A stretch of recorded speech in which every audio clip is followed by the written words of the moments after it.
బనకచెర్ల ద్వారా దోపిడీ చేయాలనుకుని ఇప్పుడు నల్లమల సాగర్ పేరుతో ఏపీ ప్రభుత్వం దోపిడీ చేయబోతోందని హరీష్ రావు ఫైర్ అయ్యారు.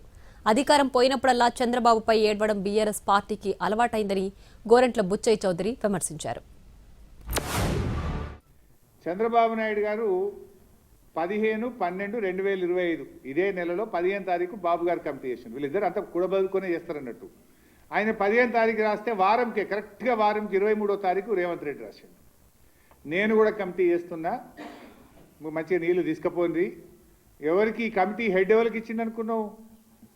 చంద్రబాబు నాయుడు గారి శిష్యుడు, ఆయన దాసుడు ఆదిత్యనాథ్ దాస్ను చైర్మన్గా పెట్టి రేవంత్ రెడ్డి గారు కమిటీ చేసిండ్రు. అబ్బా, ఏం ప్రేమ, ఏం లవ్ వీళ్ళిద్దరు. అధికారం పోయినప్పుడల్లా చంద్రబాబు మీద పడి ఆడవటం బీఎస్ఆర్ పార్టీకి అలవాటైంది. కేసీఆర్ దగ్గర నుంచి ఎక్కడ పెరిగాడు ఈ కేసీఆర్? మా అందరికంటే జూనియరే. ఎక్కడ పెరిగాడు? తెలుగుదేశంలోనే. మంత్రి లేక పదవి పోయి ఉద్యమాలు చేశాడు. మంత్రి ఇవ్వలేదని అప్పుడు విజయరామారావుకి ఇచ్చారని. కేసీఆర్ ఏం చేశారు?